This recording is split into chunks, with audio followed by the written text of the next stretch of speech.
नमस्कार, स्वागत आप सभी का ग्लोबल अड्डा आप देख रहे हैं। मैं हूं आपके साथ पुनीत मिश्रा। ये तो हम सबको मालूम ही है कि ईरान पर सैंक्शंस हो गए, यूएन की तरफ से ये कल हो चुका है। अब ईरान जो है इस कोशिश में है कि ये सैंक्शंस हट जाएं। क्यों हट जाएं?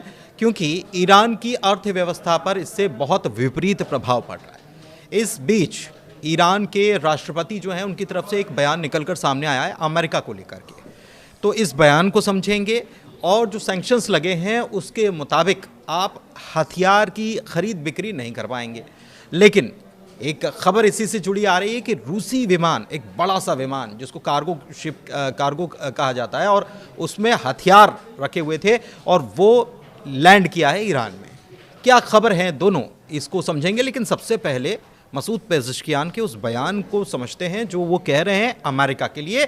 मेरे साथ मेरे सहयोगी अंकुर त्यागी जी मौजूद हैं, सीधे उनके पास चलते हैं और उनसे बात करते हैं। अंकुर जी, ये बयान जो आया है पेज़ेश्कियान का, ये कल सैंक्शन लग गए और कोशिश खूब कर रहे थे कि सैंक्शंस ना लगे, टल जाए, मामला खिसक जाए।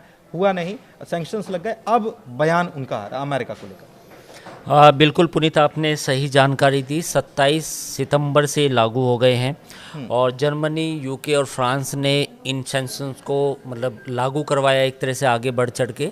रूस और चीन का जो रवैया था वो अलग था। वो ये चाहते थे कि इसको डिले किया जाए, लेकिन कुल मिलाकर ये स्नैपबैक जो सैंक्शंस हैं दोबारा लग चुके हैं। इसमें अब ये जो एम्बार्गो है ईरान पर, अब ये लंबा चलेगा। लंबा इन द सेंस कि जैसे ईरान ये चाहता था कि मुझे यूरेनियम इनरिचमेंट्स के माफ़ी मिल जाए, यानी कि जो वो ये दावा करता था कि मैं पीसफुल न्यूक्लियर प्रोग्राम चला रहा हूँ उसके लिए मिल जाए, वो ऐसा कुछ नहीं है। तो कुल मिलाकर ईरान पर जो शिकंजा है एक तरह से कस दिया गया है। अब इसमें ईरान के पास विकल्प क्या है, ये एक सोचने वाली बात होगी, क्योंकि जो आपने खबर बताई वो इसी से रिलेटेड है कि क्या ईरान के पास अब यही रास्ता बचता है कि वो चोरी चोरी चुपके चुपके अपना एनरिचमेंट प्रोग्राम जारी रखे, साथ ही वो टेक्नोलॉजी भी हासिल करे कुछ कंट्रीज से, जिसमें रूस, चीन और नॉर्थ कोरिया का नाम है, वहाँ से कुछ ऐसी टेक्नोलॉजी लेके आ जाए कि वो अपना परमाणु बम बना ले। तो सैंक्शंस तो लग गए हैं, इसमें अब कोई शक शुबा नहीं है, बट मुझे लगता है कि ये अब ईरान को दूसरी तरफ धकेल सकते हैं। अच्छा, लेकिन आर्थिक रूप से कल रियाल की वैल्यू और गिर गई। जब जैसे ये खबर आई, रियाल की वैल्यू और गिर गई। आर्थिक रूप से कमर टूटने वाला इसे बताया जा रहा है, और ये है भी इसलिए कि आर्थिक रूप से अगर गरीबी सबसे ज़्यादा, युद्ध से ज़्यादा गरीबी मार देती किसी भी देश को, या उसकी अर्थव्यवस्था अगर टूट जाए तो मार देती है। तो ईरान क्या ऐसे होने देना चाह रहा है कि हाँ, हम अगर सैंक्शन लगे तब भी हम झेल जाएंगे और चीज़ों को कर लेंगे, या फिर they are seeking for talks? नहीं, अभी जैसे जो लग रहा है कि उससे तो बिल्कुल ऐसा नहीं लग रहा कि ईरान बातचीत करना चाहता है। अभी जो खामनेई का जो बयान आया था हाल फिलहाल में, उन्होंने कहा था कि डेड एंड हो चुका है हमारे रिश्तों का, अमेरिका के साथ जो रिश्ते हैं। तो अब कोई किसी तरह से बिल्कुल नहीं लग रहा कि ईरान अपनी अपना जो ये अधिकार मानता है कि मुझे न्यूक्लियर इनरिचमेंट करना है, उससे पीछे हटेगा। अब सोचने वाली बात ये होगी कि क्या इन प्रतिबंधों के बावजूद भी क्या ईरान कुछ अपनी जनता, इकोनॉमी को भी संभाल पाएगा, प्लस यूरेनियम जो हथियार वो बनाना चाहता कर पाएगा। अब ये मैटर कॉम्प्लेक्स हो चुका है, क्योंकि देखिए ये जो सैंक्शंस लगाए गए हैं ये आखिरी रिजोल्ट माना जाता है कि भाई हमने बस आखिरी दांव है, आखिरी पत्ता है जो फेंका गया है। इन प्रतिबंधों के बाद अब कुछ ऐसी बचता नहीं है कि भाई अब ऐसा कुछ हो सकता है। लेकिन पेज़ेश्कियान साहब कह रहे हैं कि अमेरिका से हम बातचीत करने के लिए राज़ी हैं, थोड़ा सा समय मतलब मियाद हो जाए थोड़ी सी। लेकिन उन्होंने ये बात तो पहले भी कही थी, आप याद करो कि 3-4 महीने पहले जब वो लड़ाई हुई थी, उससे पहले कि पहले सैंक्शंस हटाने पड़ेंगे तब हम बात करेंगे। तो अमेरिका ने ये कहा था कि सैंक्शंस आपके तब हटेंगे पहले आप एग्री होंगे। तो अब भी वो यही कह रहे हैं। तो अभी यही बात है, तो कोई बयान में कोई बदलाव बिल्कुल नहीं है, मतलब कोई ब्रेक थ्रू नहीं है। एक जो शब्द का मैं प्रयोग कर रहा हूँ ब्रेक थ्रू, जो लोग कहते भी हैं कि भाई ब्रेक थ्रू है, ब्रेक थ्रू कुछ नहीं है। ईरान की पोजीशन पहले वाली है कि पहले आप अपने सैंक्शंस हटाओ, उसके बाद हम बात करेंगे। अमेरिका की पोजीशन पहले से क्लियर है कि सैंक्शंस अभी रहेंगे जब तक आप किसी भी समझौते पर नहीं पहुंचा जाएगा। ये कुछ समझौता मतलब आप उनको हेल्प करो, उनको आप सबूत दो, एनपीटी में आप बने रहेंगे। अब ईरान ये बार बार ये धमकी देता है कि मैं एनपीटी से बाहर हो जाऊंगा। तो ये तमाम जो चीज़ें हैं आईएए में आप उनको निगरानी की अनुमति देंगे, प्लस आप ये क्या नाम एनरिचमेंट नहीं करेंगे।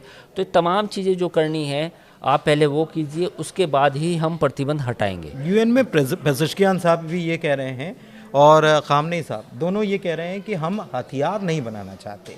70 सांसद जो हैं वो ये कह रहे हैं कि आप अपनी डॉक्ट्रिन में बदलाव करिए कि आप हथियार बनाइए तो सही, लेकिन हम हमला पहले नहीं करेंगे। ये 70 सांसदों का एक लेटर गया है।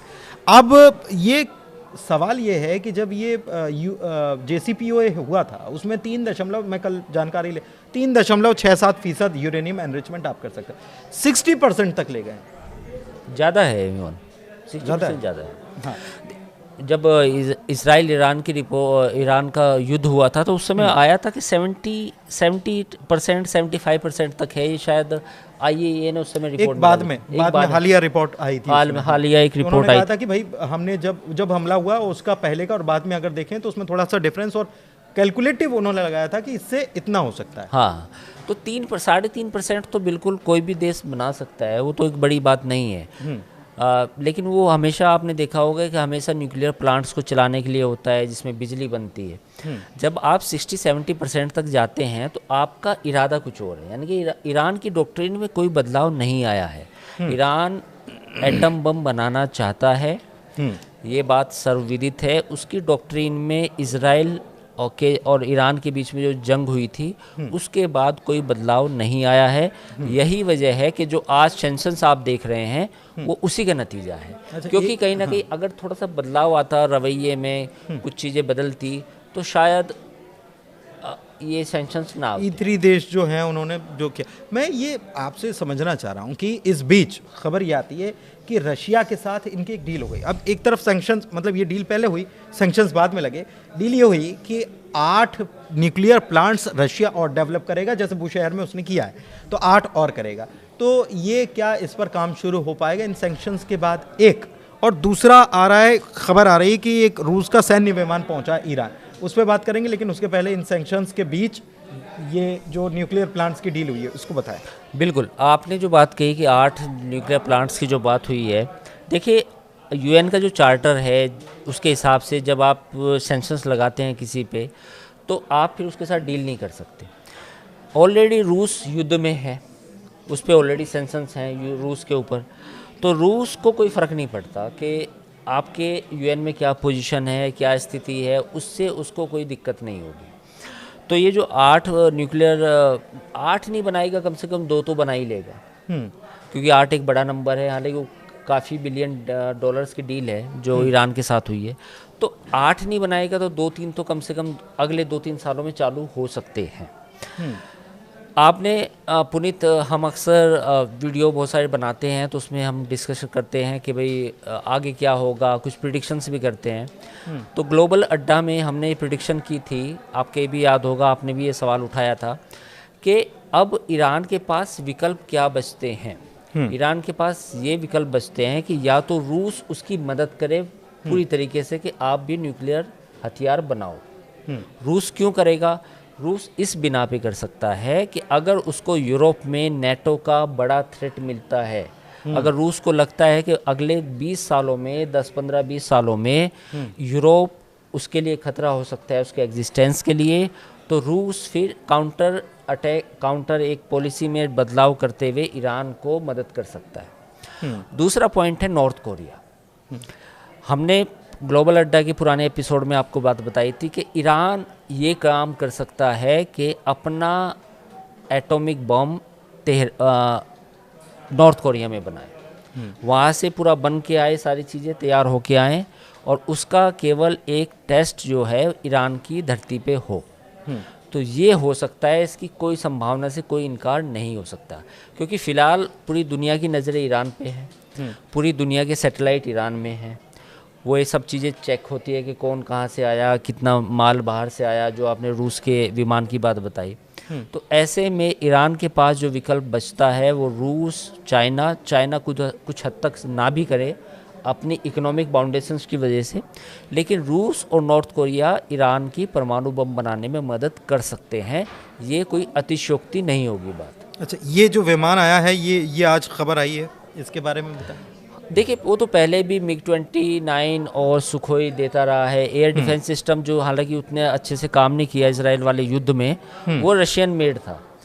तो अब ईरान को भी पता चला है कि विदाउट एयर डिफेंस सिस्टम वो आगे सरवाइव नहीं कर सकता, यानी आगे लड़ाई नहीं लड़ सकता। तो कल अगर 1 साल बाद इजराइल या अमेरिका से जंग होती है तो उसकी तैयारी भी ईरान को अभी से करनी पड़ेगी। तो उसके लिए क्या होगा कि एयर डिफेंस खरीदने पड़ेंगे, उसके लिए क्या होगा, Su-30 खरीदना पड़ेगा, उसके लिए क्या हो सकता है कि S-400 खरीद सकता है। उसकी हाँ डील चल रही है ना, बातचीत चल रही, ऑलरेडी चल रही है। तो ये तमाम चीज़ें कर सकता है। तो ये कोई अब इसमें रूस हथियार भेज रहा है ईरान को, मतलब कोई हैरानी वाली बात नहीं है। अब सबको पता है कि सेल्फ डिफेंस के नाम पर ईरान अपने को मजबूत करेगा और इसमें रूस उसकी मदद करेगा। रूस उसकी मदद करेगा। हाँ। तो कुल मिलाकर रूस मदद कर रहा है, और इसी को लेकर आज खबर आई कि रूस का एक विमान, सैन्य विमान जो 50 टन हथियार या 50 टन सामग्री ले जाने में सक्षम है, वो वहाँ पर लैंड किया है। और इसके बारे में और ज़्यादा जानकारी इसमें क्या है ये नहीं है, लेकिन इसके पहले जैसा कि बताया कि MiG-29 या सुखोई 35 जो है उसकी डील, या S-400 की डील, तमाम डील्स जो हैं वो चली रही हैं। चाइना की तरफ से भी कुछ मदद मिल पा रही है। एक्चुअल में आपस में ये समझौता कर रहे हैं, चाइना को कुछ ईरान की तरफ से भेजा जा रहा है, ईरान को चाइना कुछ भेज रहा है, मिसाइल का कुछ जो पार्ट्स हैं, जो चीज़ें लगती हैं उसमें, वो चीज़ें भेजी जा रही हैं। तो ये अब अभी तक का, आज तक का अपडेट है, और आगे अपडेट जैसे आएगा तो हम आपको इसके लिए बाखबर ज़रूर करेंगे। फिलहाल ग्लोबल अड्डा में इतना ही, चर्चा को यहीं विराम देते हैं। बहुत धन्यवाद।